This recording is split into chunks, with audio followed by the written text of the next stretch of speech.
I'm Roberta Weighill with AIM-TV, and I am here with Dr. Jolie Proudfit. She's a consultant for the American Indian Alaskan Native 2010 census of the LA region. Welcome. Thank you. Thank you for having me.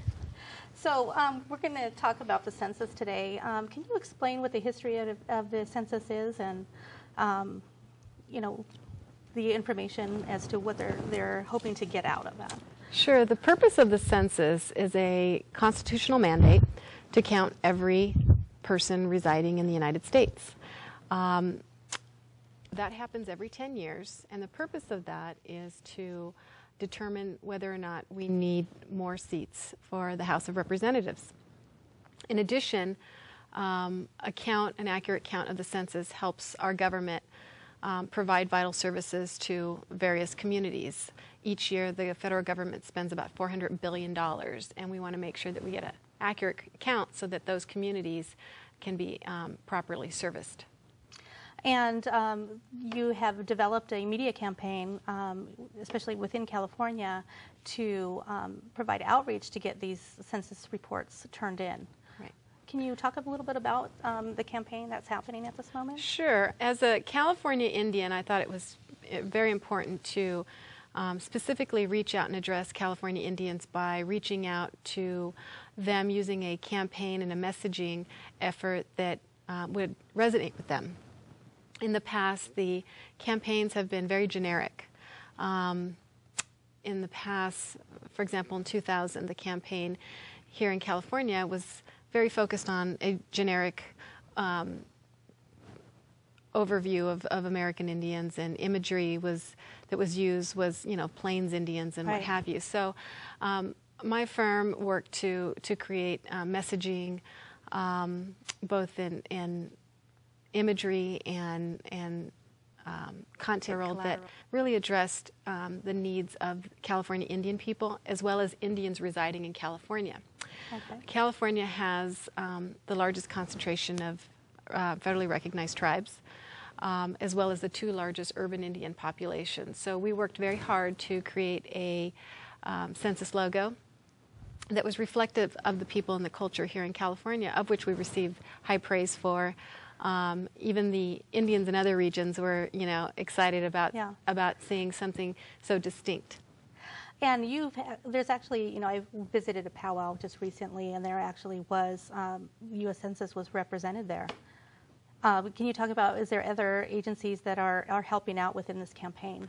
Yeah, this go around 2010, we have a couple of new additions to how we're outreaching to tribal communities and American Indian urban populations. We have a partnership program, which in 2000 we had one partnership, American Indian servicing the LA region. And the LA region encompasses Monterey Bay area to San Diego, Hawaii, and Guam. And now we have, I think, maybe 5 partnership specialists, and we have 50 or so, between 40 and 50 partnership assistants. And partnership assistants is a new program. These are positions that pay $18.50 an hour, and individuals are responsible for outreaching to tribal communities, attending powwows, social events, setting up booths at their tribal hall, and basically talking to their friends and families and encouraging them to participate in the census. So that's a new benefit for the 2010 census, and we're really excited about that. The census has put resources into outreach efforts for tribal communities and urban Indian populations, and we're very excited. I'm the only consultant for the area, and I was glad to be a part of this campaign, knowing how critically important it is. I'm also an educator. I'm a college professor, and I know how important it is to have accurate counts and demographics. I know that when I'm approaching the university and asking for an American Indian Studies program or a building or for an office or a new hire, they want to know my service population. They want to know how many Indians I'm talking about. And so it's critically important. As an educator, I'm also dependent on a lot of grants. And grants and grant writers are dependent on good demographic numbers. And so in order to, you know, receive our fair share of resources, we have to be counted. Right. Can you talk about some of the questions that are on the current census report? Yeah, there are 10 questions. Okay. It's really easy. We like to say it's 10 questions in 10 minutes. It happens every 10 years. The first question is, asking who you are. Although this is very secured information, even the president himself, the president of the United States, cannot ask for this information. It's to determine that the right person, and only one person is being counted, Right, one time. Exactly. And but what's vital to American Indians is question number 9, the race question. It's so critically important for American Indians to fill that question out, to mark the box American Indian, and then to fill in their tribe. I'm a descendant from the Pechanga band of Luiseño Indians, so I want to make sure that I fill in Pechanga, not Luiseño, but Pechanga. So that's critically important. There is no Luiseño tribe. There are, a number of bands of Luiseño Indians. Yes. So, and now there's not enough boxes to fill in my entire tribe's name. So go ahead and fill in what you can and write down the side. The census will pick it up. Okay. And I know there's been some concern if you are more than one tribe, what do you do? Go ahead and fill in the other, but we encourage people to fill in their principal tribe, the tribe that either they're enrolled with or their principal tribe. The reason for that is the census is about counting people. It's not necessarily about identifying yourself to the public as much as it is counting people and your race. Okay, so now for the example of so first of all, let me go back to another question. Is that the census report is really about the family and not one individual? It's the household. Is that correct? Well, if you're one individual living in a house, then you are an American Indian household. Yes. So what we suggest is that if you are an American Indian living in a household with other non-Indians, go ahead and fill out the form as the head of household, so as to secure that that household is counted as an American Indian household. But we want people to fill out the form, identify that they're American Indian, and identify specifically what tribe they're from. Okay. And as an example, let's say I was married to a Caucasian person who was the head of household.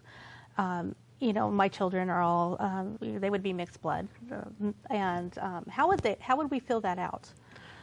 I would encourage you to mark the box that, they're American Indian and fill in their tribe.